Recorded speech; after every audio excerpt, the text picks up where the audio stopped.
Music by विकास बेतिया।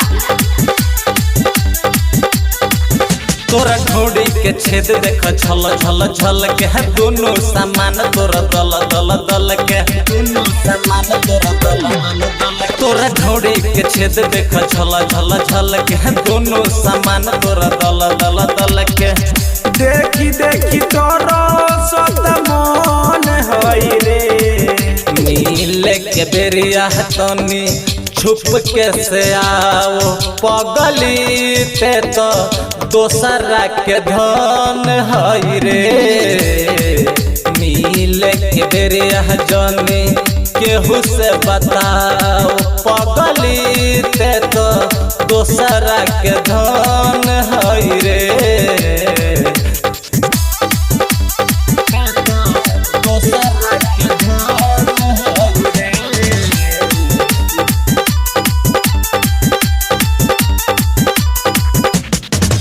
कि तोहर चलते हो घर से खेदाइल बनी अपना पापा से कस के पिटाइल बनी। कि तोहर चलते हो घर से खेदाइल बनी अपना पापा से कस के पिटाइल बनी।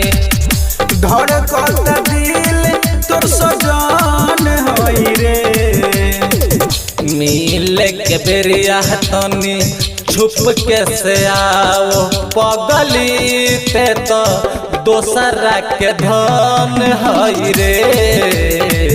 मिले के बेरिया जनी केहू से बताओ पगली ते तो दोसरा के धन हई रे।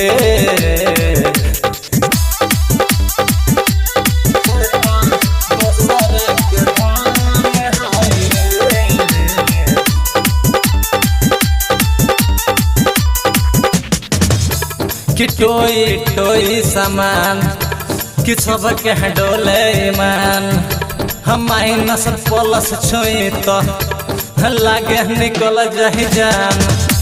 कि टोई टोई सामान डोले है सब के ईमान माइनस प्लस जब छुए तो लागे निकल जाही जान।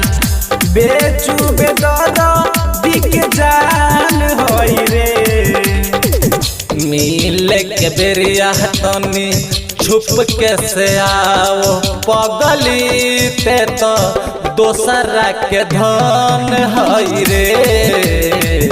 मिले के बेरिया जनी केहू से बताओ पगली ते तो दोसरा के धन हई रे।